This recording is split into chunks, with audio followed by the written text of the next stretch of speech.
वैसे तो यह घर, यह परिवार चंद्र कपूर का अपना हो चुका था जब से वह अपनी माँ से झगड़कर प्रयाग भाग आया था पढ़ने के लिए।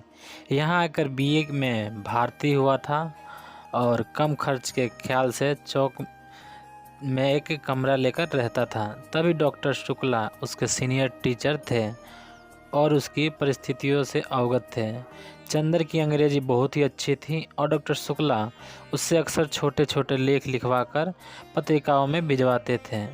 उन्होंने कई पत्रों के आर्थिक स्तंभ का काम चंद्र को दिलवा दिया था और उसके बाद चंद्र के लिए डॉक्टर शुक्ला का स्थान अपने संरक्षक और पिता से भी ज़्यादा हो गया था।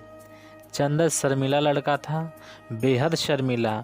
कभी उसने यूनिवर्सिटी के वजीफे के लिए भी कोशिश ना की थी, लेकिन जब बीए में वह सारी यूनिवर्सिटी में सर्वप्रथम आया तब स्वयं इकोनॉमिक्स विभाग ने उसे यूनिवर्सिटी के आर्थिक प्रकाशनों का वैतनिक संपादक बना दिया था।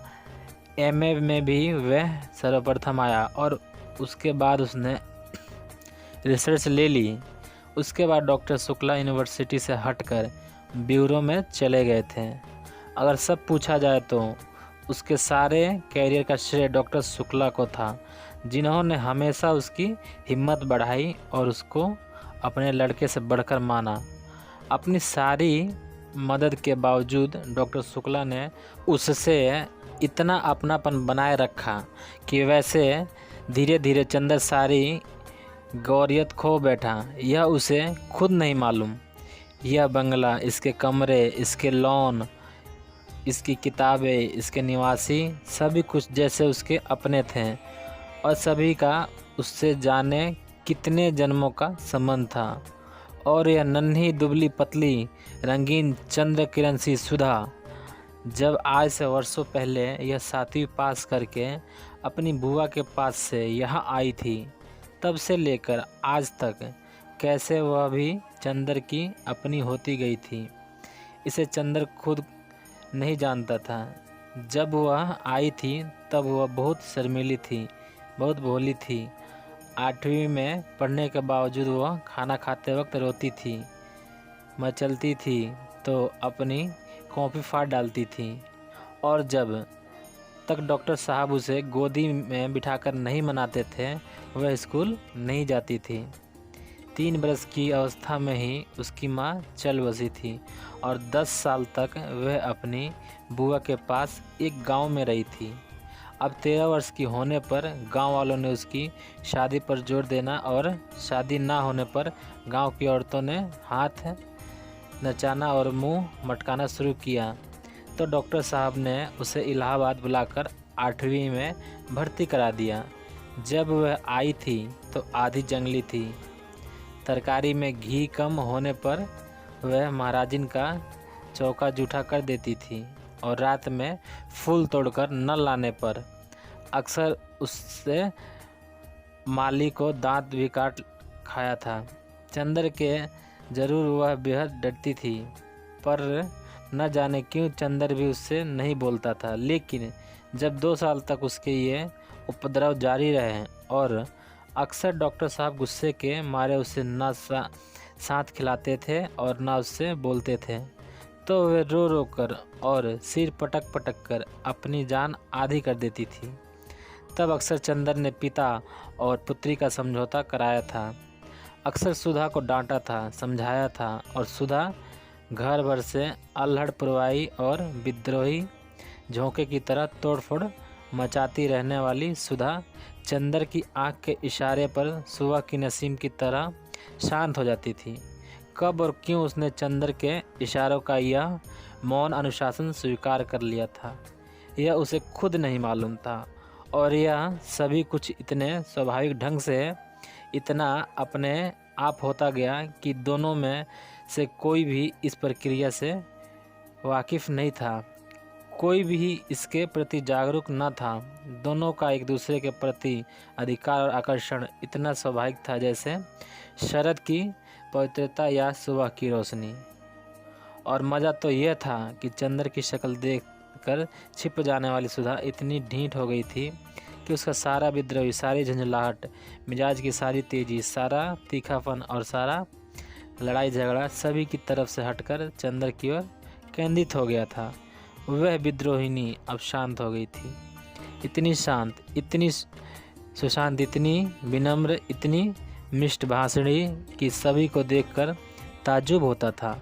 लेकिन चंदर को देखकर जैसे उसका बचपन फिर लौट आता था, और जब तक वह चंदर को सिजाकर छेड़कर तड़ नहीं लेती थी उसे चैन नहीं पड़ता था। अक्सर दोनों में अनबोला रहता था, लेकिन जब 2 दिन तक दोनों मुंह फुलाए रहते थे और डॉक्टर साहब के लौटने पर सुधा उत्साह से उनके ब्यूरो का हाल नहीं पूछती थी और खाते वक्त दुलार नहीं दिखाती थी, तो डॉक्टर साहब फ़ौरन पूछते थे, क्या चंदर से लड़ाई हो गई क्या? फिर वह मुंह फुलाकर शिकायत करती थी, और शिकायतें भी क्या क्या होती थी। चंदर ने उसकी हेडमिस्ट्रेस का नाम एलिफेंटा श्रीमती हथिनी रखा था, या चंदर ने उसको डिबेट के भाषण के पॉइंट नहीं बताए, या चंदर कहता कि सुधा की सखिया कोयला बेचती है। और जब डॉक्टर साहब कहते हैं कि वह चंदर को डांट देंगे तो वह खुशी से फूल उठती और चंदर के आने पर आंखें नचाती और चिढ़ाती थी। कहाँ कैसी डांट पड़ी। वैसे सुधा अपने घर की पुरखिन थी। किस मौसम में कौन सी तरकारी पापा को माफिक पड़ती है, बाजार में चीज़ों का क्या भाव है, नौकर चोरी तो नहीं करता, पापा कितने सोसाइटियों के मेंबर हैं, चंदर के इकोनॉमिक्स के कोर्स में क्या है, यह सभी उसे मालूम था। मोटर या बिजली बिगड़ जाने पर वह थोड़ी बहुत इंजीनियरिंग भी कर लेती थी, और मातृत्व का अंश तो उसमें इतना था कि हर नौकर और नौकरानी उससे अपना सुख दुख कह देते थे। पढ़ाई के साथ साथ घर का सारा कामकाज करते हुए उसका स्वास्थ्य भी कुछ बिगड़ गया था, और अपनी उम्र के हिसाब से कुछ अधिक शांत, संयम, गंभीर और बुजुर्ग थी। मगर अपने पापा और चंदर इन दोस्तों के सामने हमेशा उसका बचपन हिलाते लगता था। दोनों के सामने उसका हृदय उन्मुक्त था और वह स्नेह बाधाहीन। लेकिन हाँ, एक बात थी, उसे जितना स्नेह और स्नेह भरी फटकारें और स्वास्थ्य के प्रति चिंता अपने पापा से मिलती थी, वह सब बड़े निस्वार्थ भाव से वह चंदर को दे डालती थी। खाने पीने की जितनी परवाह उसके पापा उसकी रखते थे, न खाने पर या कम खाने पर उसे जितने दुलार से फटकारते थे, उतना ही ख्याल वह चंदर का रखती थी। और स्वास्थ्य के लिए जो उपदेश उसे पापा से मिलते थे, उसे और भी स्नेह में पाकर वह चंदर को दे डालती थी। चंदर के बजे खाना खाता है, यहाँ से जाकर घर पर कितनी देर पड़ता है, रात को सोते वक्त दूध पीता है या नहीं, इन सब का लेखा जोखा उसे सुधा को देना पड़ता। और जब कभी उसके खाने पीने में कोई कमी रह जाती तो उसे सुधा की डांट खानी ही पड़ती थी। पापा के लिए सुधा अभी बच्ची थी, और स्वास्थ्य के मामले में सुधा के लिए चंदर अभी बच्चा था। और कभी कभी तो सुधा की स्वास्थ्य चिंता इतनी ज़्यादा हो जाती थी कि चंदर बेचारा जो खुद तंदुरुस्त था, घबरा उठता था। एक बार सुधा ने कमाल कर दिया। उसकी तबीयत खराब हुई और डॉक्टर ने उसे लड़कियों का एक टॉनिक पीने के लिए बताया। इम्तिहान में जब चंदर कुछ दुबला सा हो गया तो सुधा अपनी बची हुई दवा से ले आई और लगी चंदर से जिद करने कि पियो। इसे जब चंदर ने किसी अखबार में उसका विज्ञापन दिखाकर बताया कि लड़कियों के लिए है, तब कहीं जाकर उसकी जान बची। इसलिए जब आज सुधा ने चाय के लिए कहा तो उसकी रूह कांप गई, क्योंकि जब कभी सुधा चाय बनाती थी तो प्याले के मुंह तक दूध भरकर उसमें 2-3 चम्मच चाय का पानी डाल देती थी। अगर उससे ज़्यादा स्ट्रॉन्ग चाय की मांग हो तो उसे खालिश दूध पीना पड़ता था, और चाय के साथ फल और मेवा और खुदा जाने क्या क्या। और उसके बाद सुधा का इसरार ना खाने पर सुधा का गुस्सा और उसके बाद की लंबी चौड़ी मुनहार, इससे सबसे चंदर बहुत घबराता था।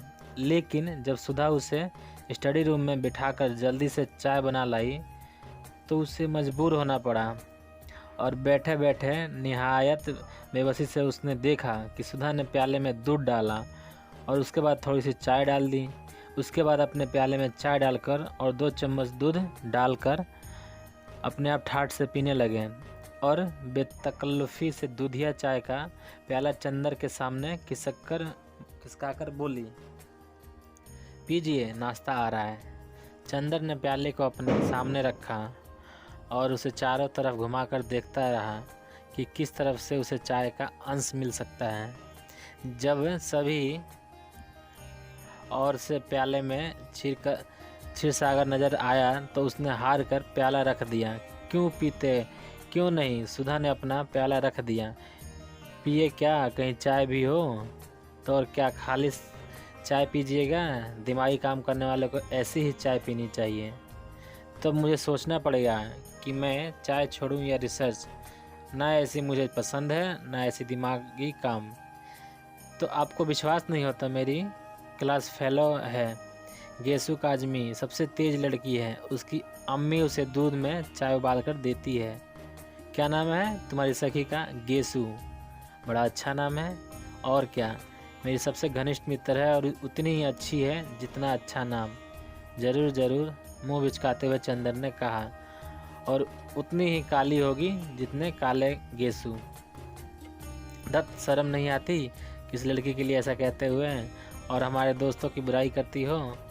तब क्या, वे तो सब है ही बुरे। अच्छा तो नाश्ता पहले फल खाओ।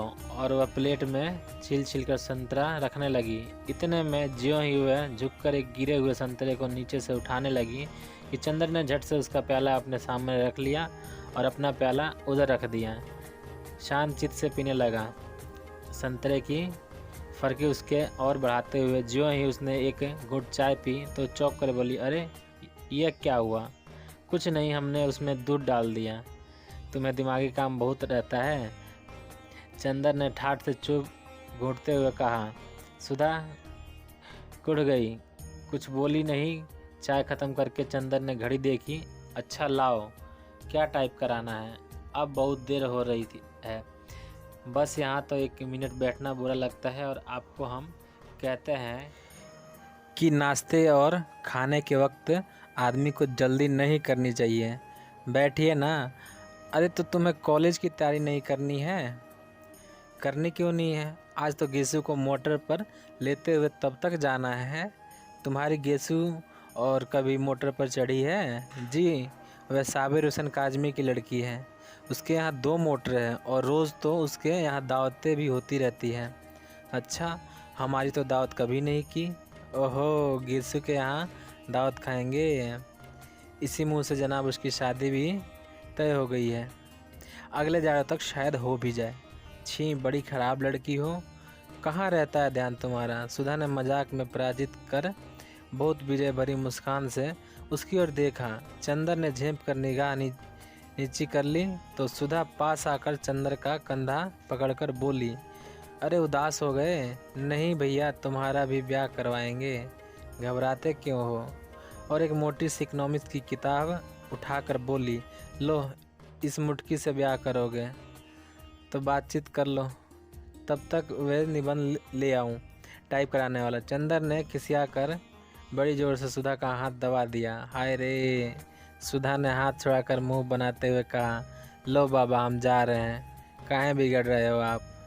और वह चली गई। डॉक्टर साहब का लिखा हुआ निबंध उठा लाई और बोली, लो, यह निबंध की पांडुलिपि है। उसके बाद चंदर की और बड़े दुलार से देखती हुई बोली, शाम को आएंगे ना? अच्छा, हम परेशान नहीं करेंगे, तुम चुपचाप पढ़ना।